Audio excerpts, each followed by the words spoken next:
sudut kota yang jarang tersentuh gemerlap modernitas, berdiri sebuah rumah makan Minang bernama Restoran Gadang Lamak.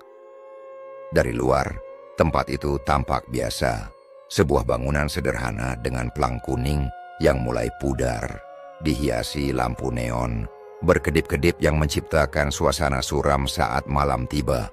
Tapi di balik kesederhanaannya, rumah makan ini adalah fenomena. Setiap malam, pengunjung berbondong-bondong datang, mengabaikan warung-warung lain yang sepi. Para pedagang sekitar mulai mengeluh. Mereka mencium sesuatu yang tak wajar. Bagaimana bisa saat ekonomi sedang sulit, tempat ini justru semakin ramai? Adrian, seorang jurnalis investigasi yang bekerja di majalah independen, mulai mendengar rumor dari seorang kenalannya, Pak Salim, pemilik warung kecil di seberang restoran tersebut. Kau pikir ini wajar, nak? Dulu pelanggan sering mampir ke warungku. Sekarang, mereka bahkan tak menoleh. Aku dengar ada pegawai di sana yang hilang. Polisi? Mereka sepertinya pura-pura tidak tahu. Rasa penasaran Adrian terusik. Bersama rekannya Sarah, ia memutuskan untuk menyelidiki lebih dalam. Malam itu mereka memutuskan makan di Restoran Gadang Lamak. Begitu memasuki tempat itu, suasana berubah drastis. Bau rempah menyengat, tetapi ada aroma samar yang mengganggu, seperti bau besi berkarat yang tak bisa ia definisikan. Para pegawai di sana bekerja dalam diam. Tak ada suara canda seperti rumah makan lain. Tatapan mereka kosong, seperti orang yang telah kehilangan semangat hidup. Pemilik restoran, seorang pria tua bernama Pak Rauf, menyambut mereka dengan senyum yang aneh. Senyum itu tak sampai ke matanya. Silakan duduk, anak muda. Kami punya rendang terbaik di kota ini. Adrian dan Sarah duduk di sudut ruangan, mengamati setiap detail. Sarah menyadari satu hal aneh. Tidak ada satupun pelanggan yang tampak selesai makan. Piring-piring tetap penuh, meski mereka sudah duduk cukup lama. Ketika makanan mereka datang, Adrian menyuapkan sedikit rendang ke mulutnya. Lezat. Terlalu lezat. Ada sesuatu dalam daging itu yang terasa berbeda. Sarah tiba-tiba mencengkeram lengannya. Adrian, kita harus pergi sekarang. Tatapan Sarah tertuju pada sesuatu di pojok ruangan. Seorang pegawai yang berjalan tergesa-gesa ke arah dapur. Tapi sebelum masuk, sesuatu terlihat di balik pintu dapur yang sedikit terbuka. Lantai yang penuh dengan noda darah. Adrian dan Sarah memutuskan menyelidiki dapur dengan cara lain. Mereka menunggu hingga restoran mulai sepi, lalu menyelinap ke belakang bangunan. Dapur restoran itu tampak seperti dapur pada umumnya. Kuali besar, rempah-rempah berjejer rapi. Namun ada satu pintu lain di sana, berbeda dari yang lain. Besar, kokoh, dan digembok. Sarah mendekat, mencoba menguping. Tak ada suara. Tapi tiba-tiba, gembok itu bergoyang sendiri. Seolah ada sesuatu di baliknya yang ingin keluar. Mereka mundur dengan napas tertahan. Saat mereka berbalik, seorang wanita berdiri di belakang mereka. Dia adalah seorang pelayan restoran yang tadi mereka lihat. Rambutnya panjang terurai, wajahnya pucat. Ada sesuatu yang tidak beres dengannya. Kalian tidak seharusnya ada di sini. Suaranya hampir berbisik. Pergilah, sebelum kalian tidak bisa kembali. Sarah mencoba bertanya, tapi pelayan itu hanya menunduk. Tangan gemetar, ia meletakkan sesuatu ke tangan Adrian sebelum berbalik dan berlari ke dalam restoran. sebuah kain putih kecil berlumuran darah. Malam itu, Adrian dan Sarah memeriksa kain itu. Itu adalah serbet, tetapi ada sesuatu di dalamnya. Sepotong kecil daging yang sudah mulai membusuk. Sarah merasa mual. Aku tak tahu apa yang terjadi di sana, Adrian. Tapi aku yakin ini bukan daging biasa. Mereka memutuskan membawa sampel. Itu kekenalan Adrian, seorang dokter forensik bernama Dr. Rudy. Saat hasilnya keluar keesokan harinya, darah Adrian membeku. Daging ini mengandung DNA manusia. Ketika malam tiba, Sarah tidak bisa dihubungi. Ponselnya mati. Adrian merasakan ada sesuatu yang salah. Ia bergegas ke apartemennya. Pintu apartemen Sarah terbuka. Lampu masih menyala, tapi ruangan itu kosong. Satu-satunya tanda keberadaan Sarah adalah ponselnya yang tergeletak di lantai. Adrian berdiri di apartemen Sarah yang kosong. Hatinya berdebar kencang. Ponsel rekannya tergeletak di lantai dengan pesan terakhir yang belum sempat terkirim. Mereka tahu siapa mereka dan kemana Sarah menghilang. Tanpa membuang waktu, Adrian menghubungi polisi, tapi respons mereka dingin dan datar. Tunggu 24 jam sebelum melaporkan orang hilang. Mungkin teman Anda hanya pergi tanpa memberitahu. Adrian mengepalkan tinjunya. Ini bukan pertama kalinya polisi bersikap seperti ini.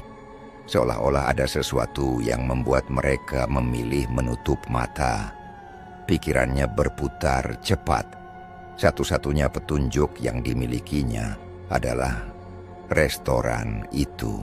Jika Sarah menghilang setelah mereka menyelidikinya, berarti ada kemungkinan besar bahwa tempat itu berhubungan dengan kepergiannya. Malam itu, Adrian kembali ke restoran Gadang Lamak sendirian. Restoran tampak lebih sunyi dari sebelumnya. Pelanggan sudah mulai berkurang. Seolah-olah suasana mencekamnya perlahan mulai tercium oleh orang-orang. Ia mengambil tempat duduk di pojok, memperhatikan sekitar. Para pegawai tetap bekerja dalam diam. Mata mereka menunduk seolah-olah takut melihat sesuatu. Pak Rauf, sang pemilik, berjalan mendekatinya. "Kembali lagi anak muda, kau pasti menyukai masakan kami." Adrian memaksa tersenyum. "Iya, rasanya tidak bisa kulupakan." Tatapan pria tua itu seperti menelanjangi niatnya. Ada kecurigaan di balik sorot matanya. "Sayangnya, dapur kami tutup lebih awal malam ini." Adrian menelan ludah. Itu berarti ia tidak bisa menyelinap seperti kemarin. Namun, sebelum ia sempat berpikir lebih jauh, seorang pegawai diam-diam mendekatinya dan menyelipkan sesuatu ke sakunya. Lalu ia buru-buru berbalik dan pergi. Adrian menunggu beberapa menit sebelum mengintip benda itu. Sebuah kunci kecil. Ia langsung paham. Itu pasti untuk pintu di dapur. Setelah memastikan keadaan aman, Adrian menyelinap ke belakang restoran dan memasuki dapur. Udara di dalam ruangan itu terasa lebih berat dari sebelumnya. Bau amis semakin kuat, bercampur dengan aroma rempah yang tidak bisa menutupi sesuatu yang jauh lebih busuk. Dengan tangan gemetar, ia memasukkan kunci ke dalam gembok pintu misterius yang ia lihat semalam. Dengan satu putaran pelan, klik, gembok terbuka. Di balik pintu itu, ada tangga menurun yang gelap dan lembab. Dengan hati-hati, Adrian melangkah ke bawah. Semakin dalam ia turun, semakin kuat bau busuk yang menyengat hidungnya. Di ujung tangga, ia menemukan sebuah ruangan besar yang nyaris tidak diterangi cahaya. Jantungnya hampir berhenti saat melihat apa yang ada di sana. Deretan tubuh manusia tergantung di atas meja pemotongan. Sebagian masih utuh, sementara yang lain telah dimutilasi. Adrian menutup mulutnya agar tidak berteriak. Tangannya bergetar saat ia mengeluarkan ponselnya dan mulai mengambil gambar. Di sudut ruangan ada peti kayu besar. Ia berjalan mendekat. Tangannya masih gemetar saat ia menarik tutupnya. Di dalamnya Sarah. Ia tampak tak sadarkan diri. Wajahnya pucat, dan tubuhnya hanya dibalut kain tipis. Ada bekas luka sayatan di lengannya. Seolah-olah darahnya telah diambil untuk sesuatu. Adrian buru-buru menariknya keluar. Namun sebelum ia bisa membangunkannya, suara langkah kaki terdengar dari atas tangga. Seseorang telah menyadari keberadaannya. Adrian cepat-cepat membopong tubuh Sarah dan bersembunyi di balik salah satu meja. Dari celah, ia bisa melihat sekelompok pria berpakaian serba hitam turun ke ruangan itu. Pak Rauf ada di antara mereka. Malam ini, kita akan memberikan persembahan baru. Darah Adrian membeku. Ia menyadari bahwa mereka akan melakukan ritual.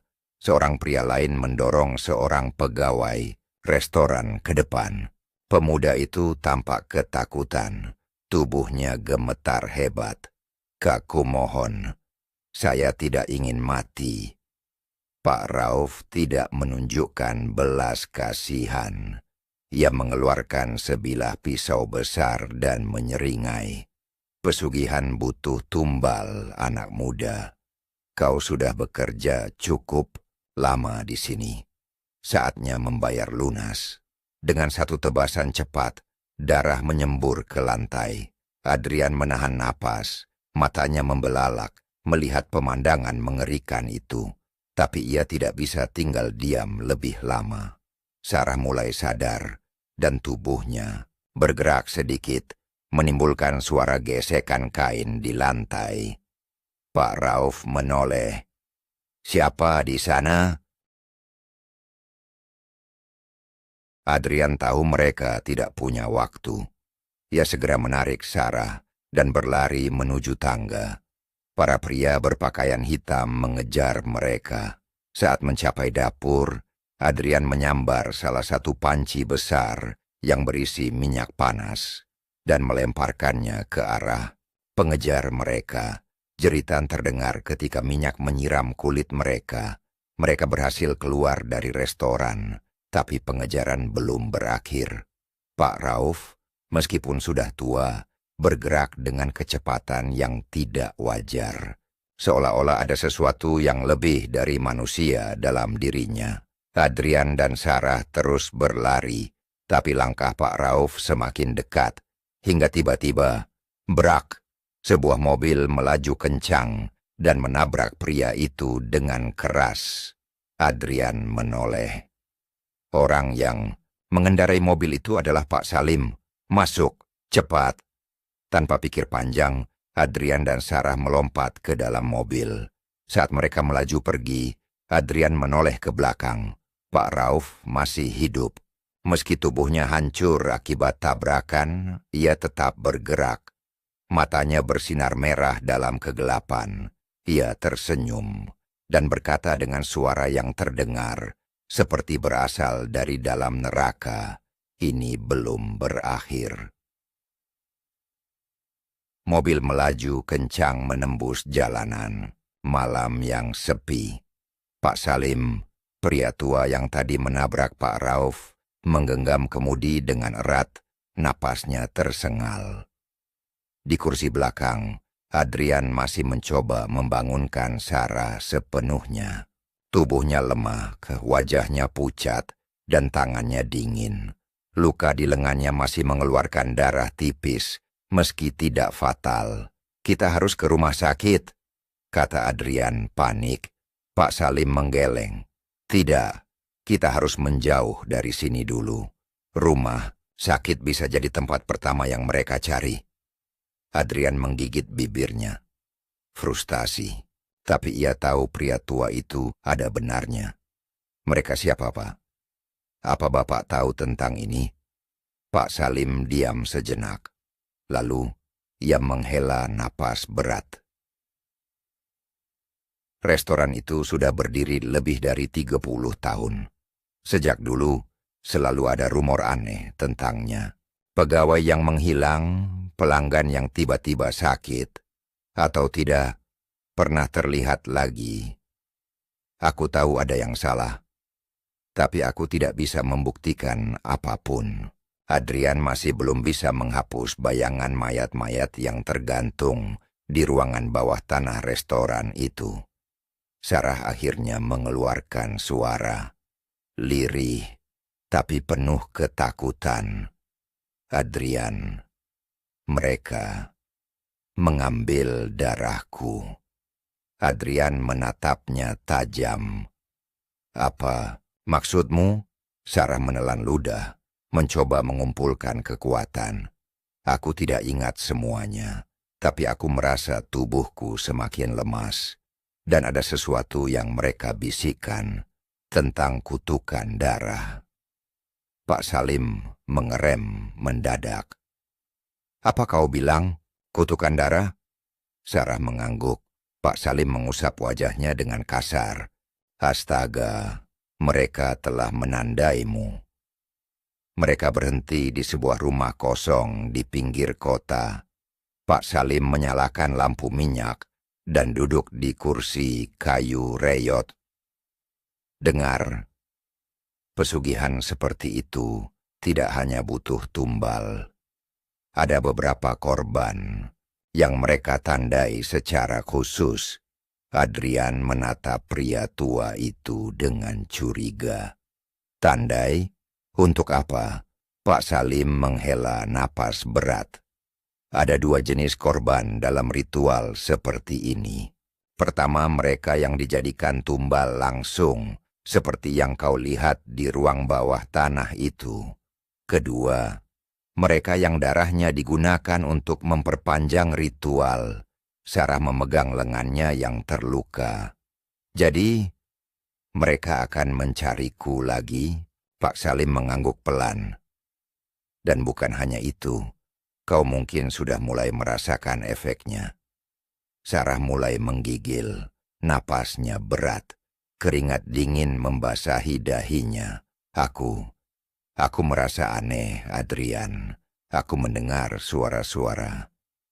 Adrian menggenggam tangannya erat. Tenang, aku tidak akan membiarkan mereka menyentuhmu lagi. Tiba-tiba, sesuatu mengetuk pintu rumah. Tuk, tuk, tuk. Mereka semua menegang. Pak Salim memberi isyarat agar mereka tetap diam. Ia meraih sebilah golok tua yang tergeletak di atas meja. Ketukan itu semakin keras, lalu terdengar suara dari luar. Kami tahu kalian di dalam. Suara itu terdengar. Tidak wajar. Seperti dua suara berbicara dalam satu mulut. Adrian menahan napas. Buka, atau kami ambil dia sendiri. Sarah menjerit. Tubuhnya mulai bergetar hebat.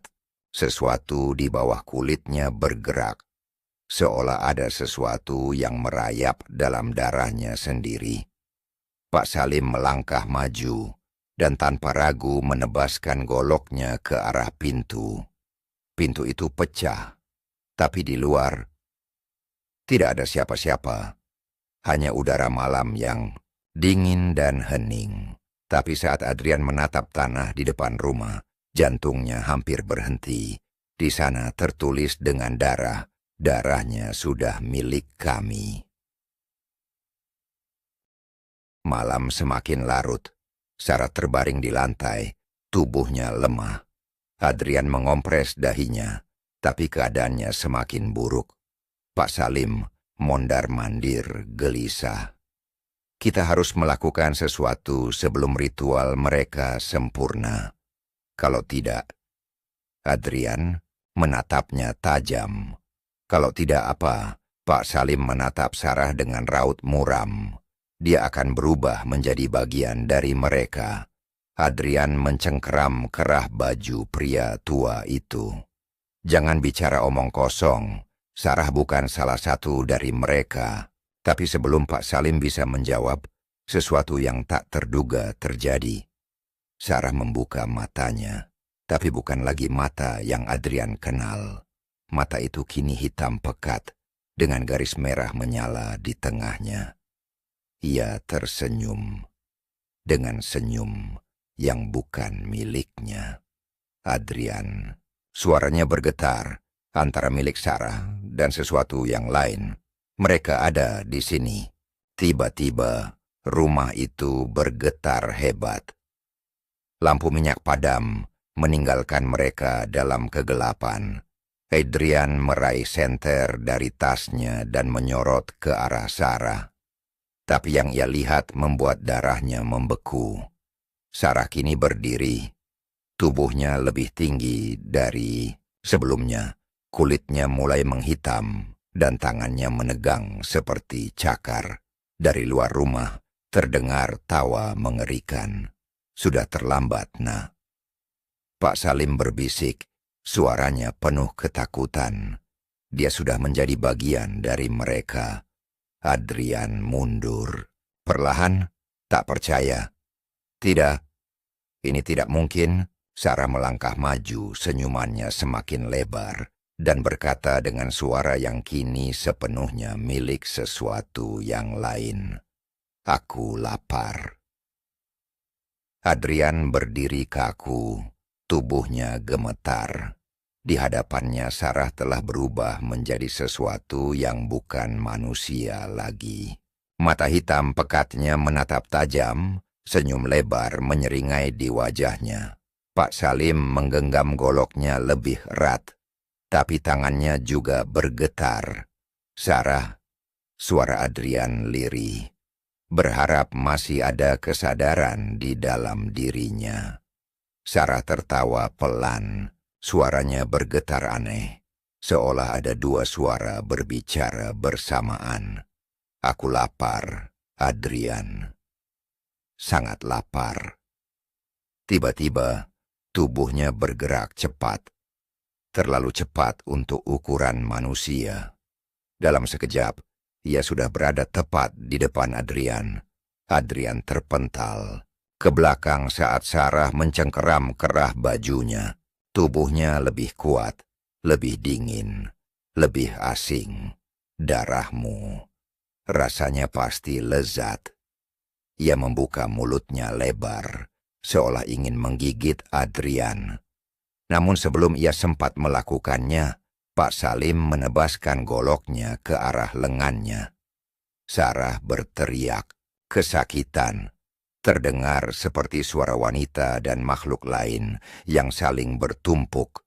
Ia mundur beberapa langkah, memegang lengannya yang kini berdarah hitam pekat. Lari sekarang, teriak Pak Salim.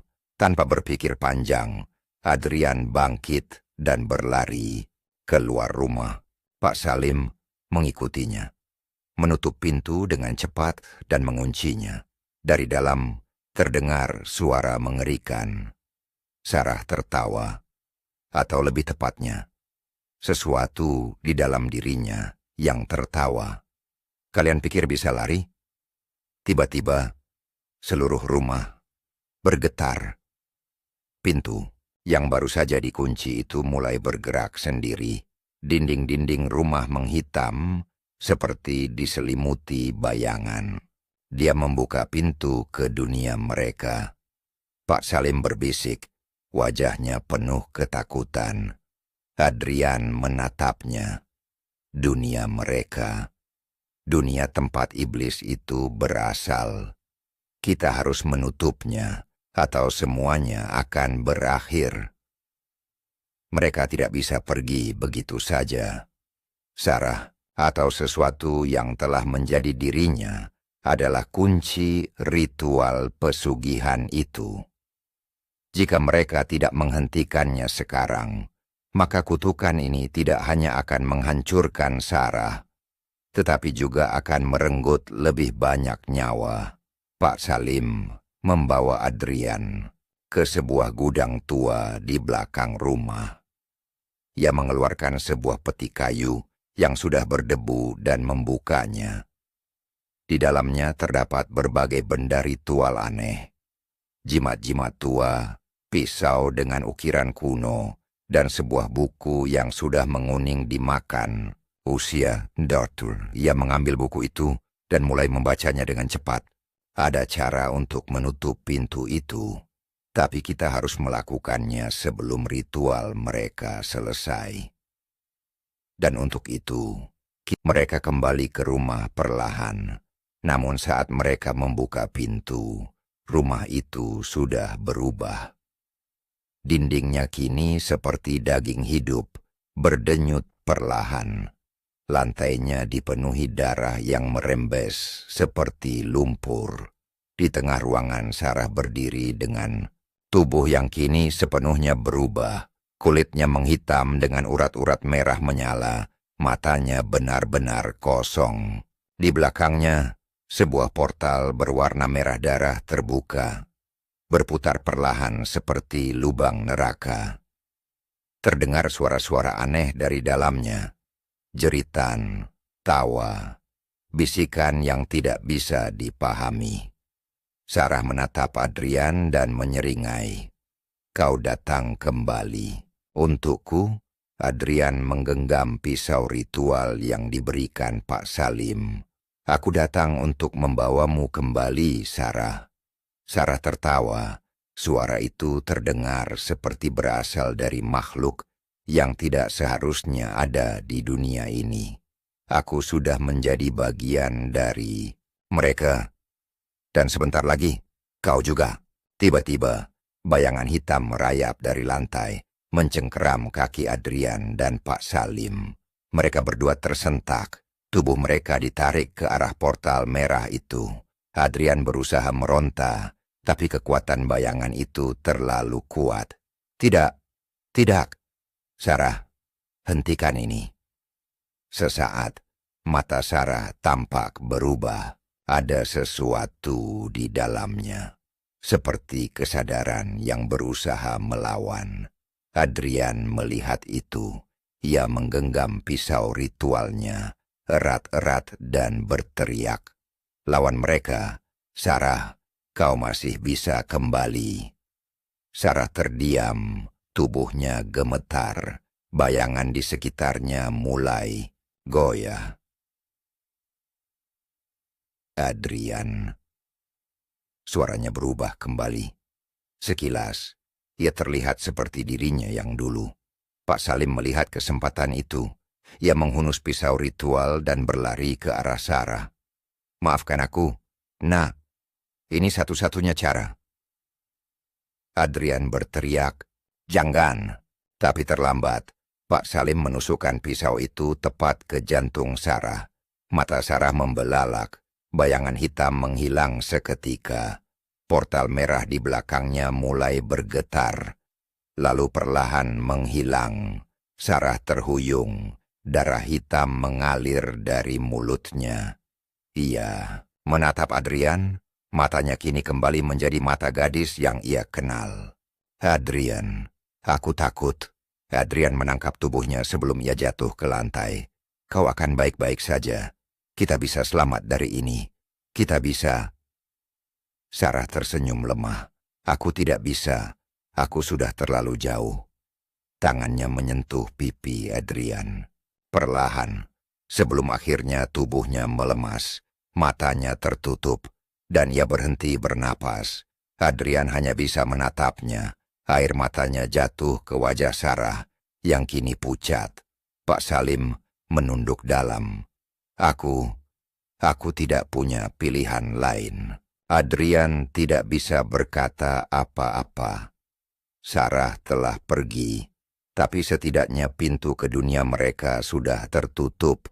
Atau Begitulah yang mereka kira. Beberapa hari setelah kejadian itu, Adrian duduk di apartemennya. Ia hampir tidak tidur sejak malam itu.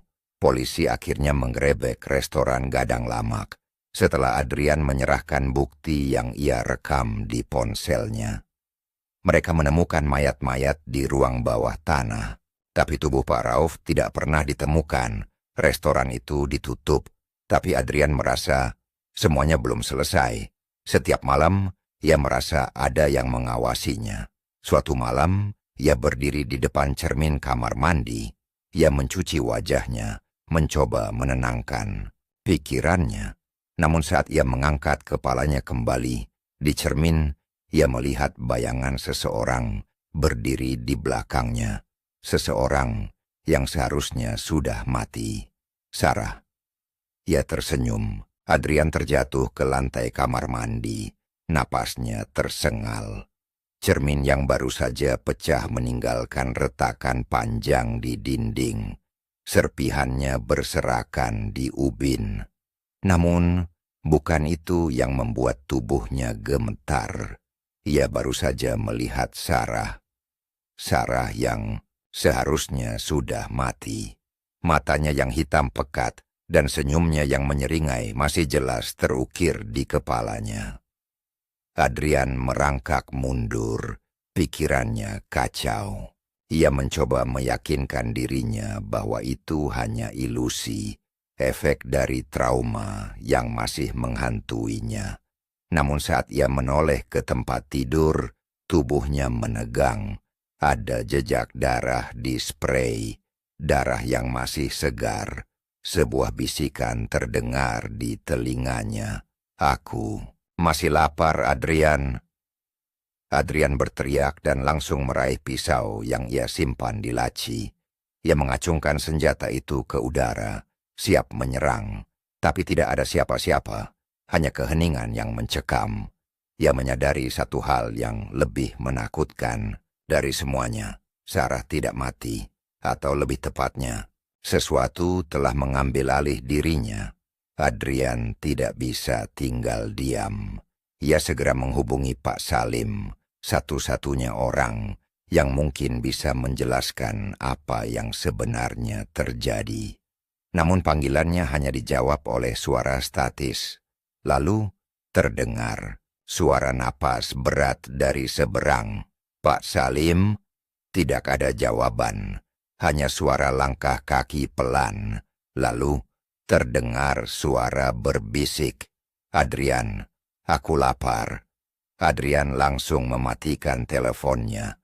Tubuhnya dipenuhi keringat dingin. Ia harus menemui Pak Salim sekarang juga. Malam itu ia melaju kencang ke rumah pria tua itu.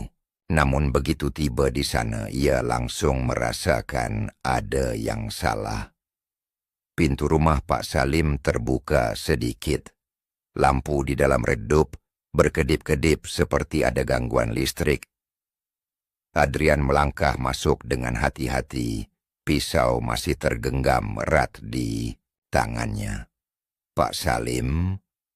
Ruangan itu berantakan. Meja terbalik, buku-buku ritual berserakan di lantai. Dan di tengah ruangan, tubuh Pak Salim tergeletak.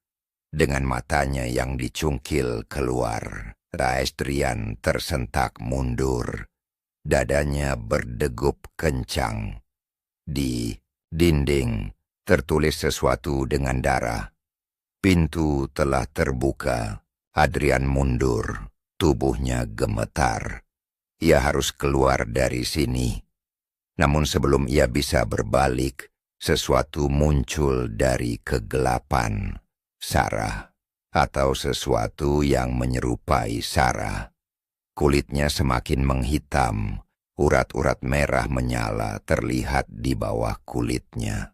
Senyumannya semakin lebar, bibirnya kini terlihat seperti dipenuhi gigi yang terlalu tajam untuk seorang manusia. "Kau mencoba lari dariku, Adrian?" Adrian langsung berlari keluar rumah. Namun, begitu ia sampai di jalan, sesuatu menarik kakinya dari belakang. Ia jatuh tersungkur, dan sebelum ia sempat bangkit, tubuh Sarah sudah ada di atasnya, mencengkeram lehernya erat. "Aku lapar, Adrian, dan kau akan menjadi hidangan terakhirku." Mulutnya terbuka lebar, terlalu besar untuk ukuran manusia, seolah siap melahapnya utuh. Namun sebelum ia sempat menggigit, Adrian mengayunkan pisau yang sejak tadi masih ia genggam. Seret, pisau itu menancap tepat di perut Sarah. Makhluk itu berteriak. Tubuhnya tersentak mundur. Darah hitam menyembur dari luka di perutnya. Tapi ia tidak mati. Sarah tertawa. Tawa yang mengerikan. "Pisau biasa tidak bisa membunuhku, Adrian." Adrian terhuyung, panik. Ia harus mencari cara lain, dan saat itu ia teringat sesuatu. Pisau ritual, pisau yang Pak Salim gunakan untuk menusuk Sarah waktu itu. Jika ada satu-satunya cara untuk mengakhiri ini, maka pisau itulah jawabannya. Tapi di mana pisau itu? Jawabannya. Adrian mengumpulkan keberaniannya dan berlari kembali ke dalam rumah. Sarah mengikutinya, tertawa seperti orang gila. "Kau tidak bisa lari dariku, Adrian." Adrian jatuh berlutut di samping tubuh Pak Salim, berusaha menahan rasa mual saat ia meraih gagang pisau ritual yang masih tertancap di dadanya. Sarah semakin dekat. Adrian mencabut pisau itu dengan sekuat tenaga. Darah mengalir dari tubuh pria tua itu, tapi ia tidak punya waktu untuk merasa bersalah. Sarah sudah berdiri tepat di depannya. "Ini sudah takdir kita, Adrian. Aku dan kau akan bersatu selamanya." Adrian menatapnya, matanya penuh kemarahan. "Aku lebih memilih mati." Seret, pisau ritual itu menancap tepat di jantung Sarah. Mata makhluk itu melebar. Tubuhnya mulai kejang, darah hitamnya menyembur deras. Ia mengeluarkan suara jeritan yang begitu nyaring, seolah seluruh dunia bisa mendengarnya. Tubuhnya mulai berubah, kulit hitamnya mengelupas, bayangan yang menyelimuti dirinya menghilang perlahan. Sarah yang asli, tatapan matanya yang kosong, kini mulai terlihat seperti dirinya lagi. Ia menatap Adrian dengan mata berlinang. "Terima kasih, Adrian." Senyuman terakhir tersungging di bibirnya sebelum tubuhnya runtuh dan berubah menjadi abu. Adrian hanya bisa menatap abu itu dalam diam. Air matanya jatuh tanpa ia sadari. Sarah benar-benar telah pergi, dan kutukan itu sudah berakhir. Beberapa bulan kemudian, restoran Gadang Lamak resmi dihancurkan. Berita tentang kasus pembunuhan berantai dan praktik ilmu hitam tersebar luas. Namun tubuh Pak Rauf tidak pernah ditemukan. Adrian, meski telah kembali ke kehidupan normal, masih sering dihantui mimpi buruk. Setiap malam, ia bermimpi berada di ruang bawah tanah restoran itu. Mimpi tentang bayangan yang terus memanggil namanya. Dan suatu malam, saat ia sedang berjalan pulang, ia melihatnya. Di sisi jalan, berdiri seseorang dengan tubuh kurus tinggi. Pak Rauf. Ia tersenyum lebar, matanya menyala merah di kegelapan malam. Lalu ia berbisik, "Ini belum berakhir." Layar menjadi hitam. Cerita selesai.